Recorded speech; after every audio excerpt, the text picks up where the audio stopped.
Olá, amiguinhos, bom dia! Hoje eu quero apresentar para vocês uma novidade. Agora os meus vídeos contarão com o meu avatar. Eu estou apresentando para vocês um vídeo que aprofunda o estudo que nós começamos na parte 1.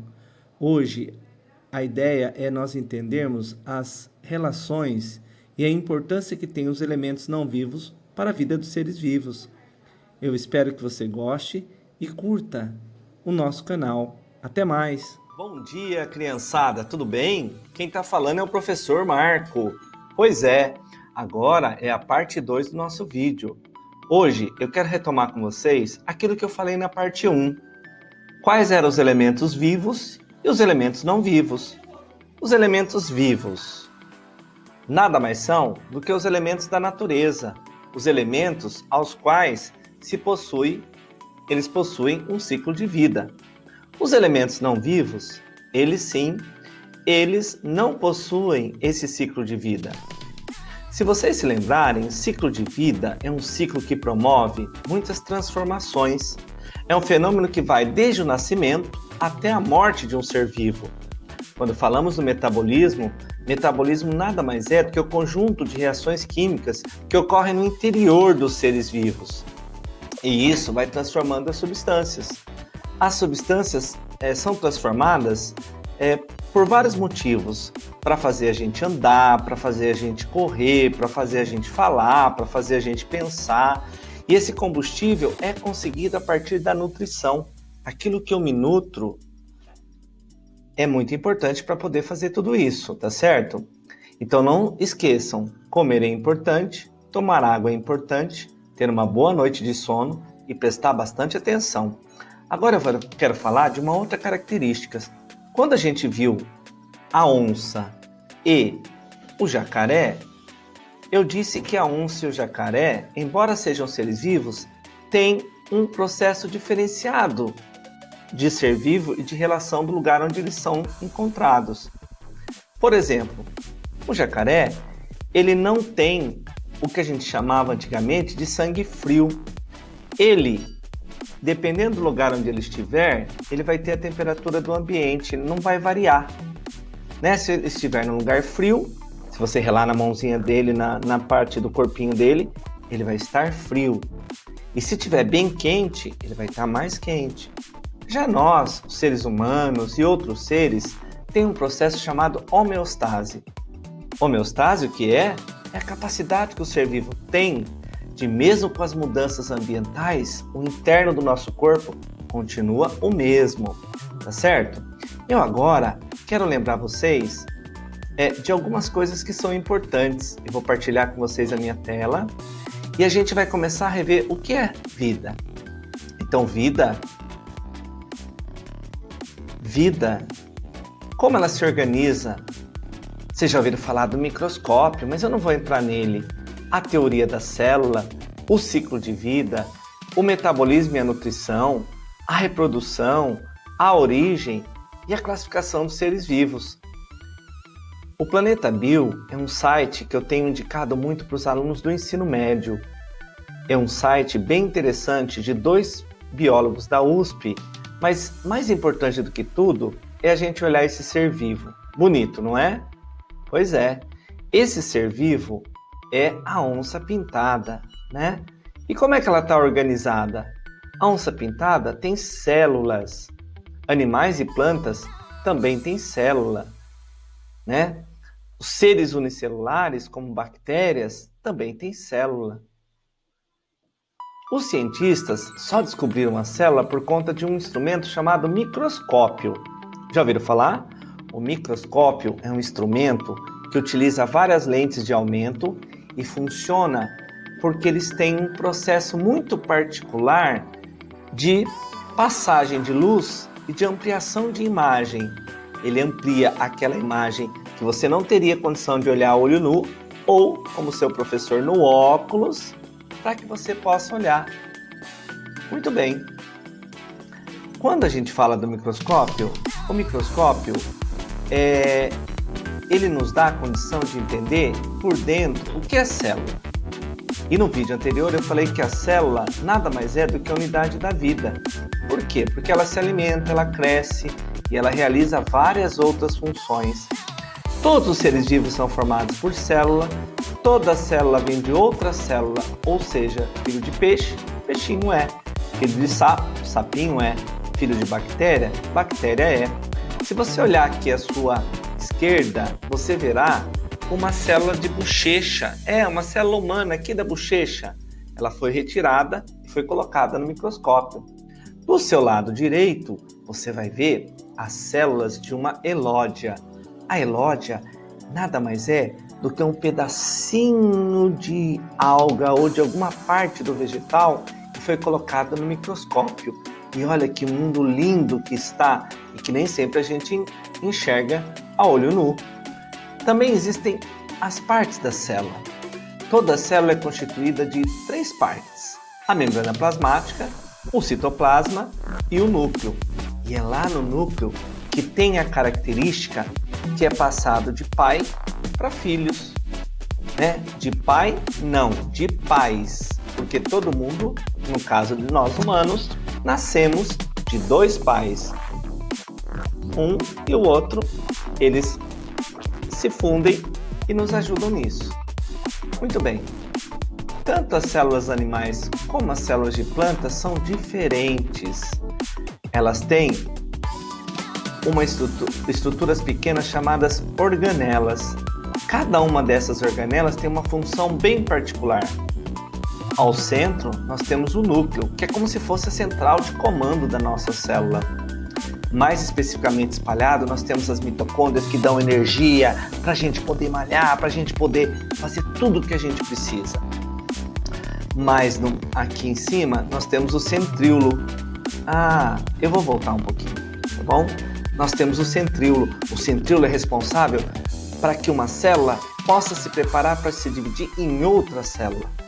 Nós temos o complexo de Golgi. O complexo de Golgi, ou complexo golgiense, nada mais é do que como se fosse o almoxarifado da nossa casa. É o almoxarifado, o local onde o papai e a mamãe guardam os mantimentos. Para quando a gente precisar, a gente coloca lá no fogão e faz a alimentação. Depois disso, nós temos os lugares onde são produzidas as substâncias, que são os retículos endoplasmáticos. Nos retículos, além de produzir substâncias, eles comunicam a parte interna da parte externa da célula, já que a célula é tridimensional, tá certo? Eu vou adiantar mais um pouquinho e vou sair um pouquinho desse slide e quero compartilhar com vocês uma outra coisa importante. Quando a gente costuma andar um pouquinho no planeta Terra, a gente começa a perceber que o planeta Terra é formado por ambientes. E esses ambientes têm, então, os elementos não vivos e os elementos vivos. Os elementos não vivos podem ser divididos ou subdivididos em luz e calor do Sol, no solo, na água e no ar. E os elementos vivos, que podem ser os animais, as plantas, os fungos, os micro-organismos, as algas e as bactérias, são constituídos como elementos não vivos. Eu quero andar mais um pouquinho aqui com vocês e mostrar para vocês mais uma outra coisinha aqui, ó. Se a gente for olhar, o que tem os elementos vivos? A gente falou, os elementos vivos têm um ciclo de vida. E os elementos vivos têm uma estrutura celular. Essa estrutura celular, ela é constituída do quê? Ela é constituída de células. Além disso, o ciclo de vida tem aquele processo de nascer, crescer, reproduzir e morrer. Só que a reprodução é uma outra característica. É uma característica em que se gera indivíduos de uma mesma espécie. E esses indivíduos têm lá dentro do núcleo seu material genético, que é passado de uma geração para outra. Além disso, quando a gente fala do ciclo dos elementos vivos, o funcionamento deles podem ser regulados por um processo que dá condições de não se modificar durante as mudanças do ambiente. E também tem um metabolismo. esse metabolismo pode produzir resíduos e ser excretados para fora através da urina e da fezes. E ele pode também necessitar de energia e matéria. Essa energia e matéria-prima é utilizada num processo chamado cadeia alimentar. Pois é. E os elementos vivos, eles interagem? Sim, eles interagem.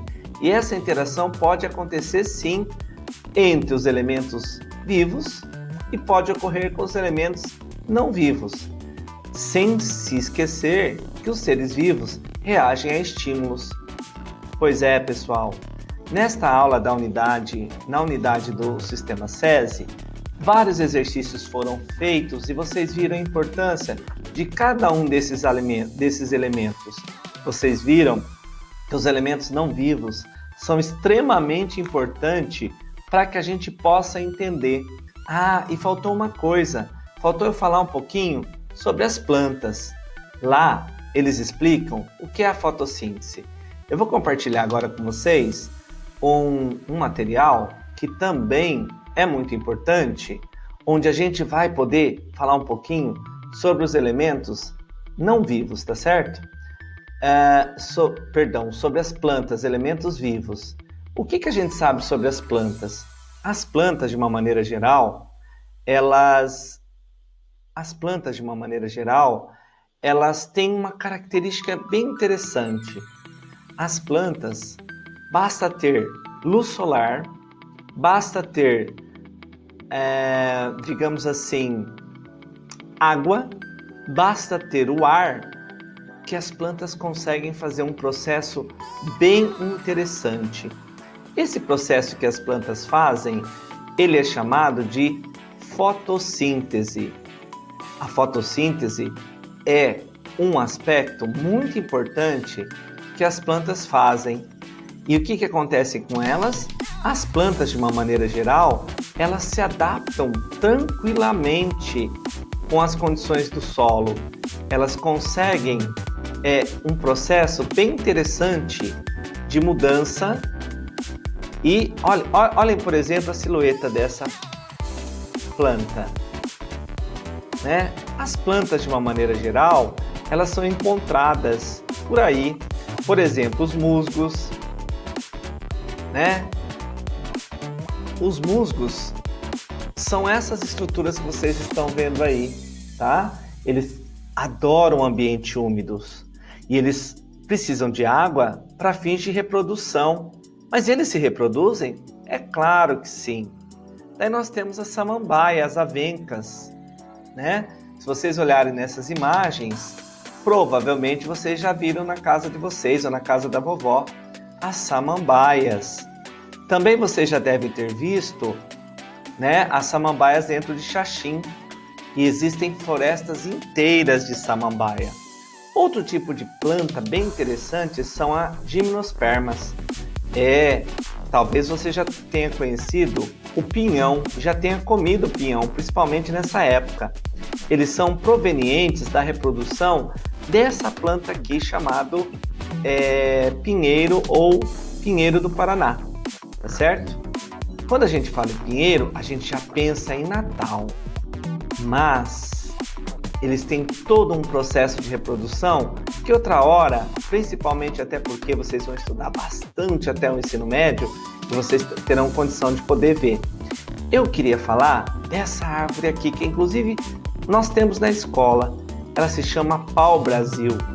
E ela não recebeu esse nome a troco de nada, ela foi uma das árvores símbolo do nosso país. Ela foi encontrada e lá na colonização, o que aconteceu? As pessoas encaravam por ela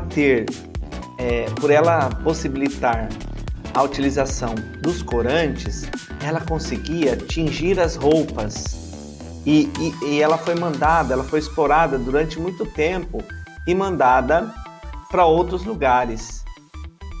Eu estou mostrando várias imagens para que vocês possam ver como nós fomos abençoados por Deus por ter tantas coisas bonitas para legar às nossas mentes, às nossas vidas.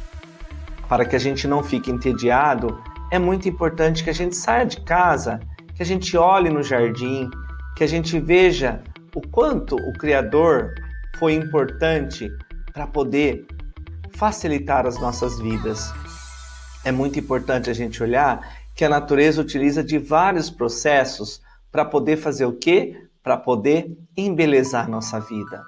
Além de tudo, não podemos esquecer, né, da flor. Muitos frutos são provenientes de lá. E é importante a gente lembrar que esse processo também é um processo de reprodução que ocorre onde as plantas precisam dos insetos. Então, por isso, precisamos prestar muita atenção. O inseto é um ser vivo e ele tem a sua importância. Além disso, nós temos que entender o quanto é importante o processo de produção disso. Mas eu vou abrir daqui a pouco, depois de finalizar esse pequeno vídeo, eu quero conversar com vocês sobre a fotossíntese, tá bom? E aí, vou falar um pouquinho do fototropismo, tá bom? Que é uma das necessidades importantes para entender o finalzinho desta aula. Um abraço, um beijo, bem no coraçãozinho, espero vocês. Eu vou colocar e disponibilizar o vídeo e eu espero a sua like e o seu comentário. Obrigado, queridos. Até mais!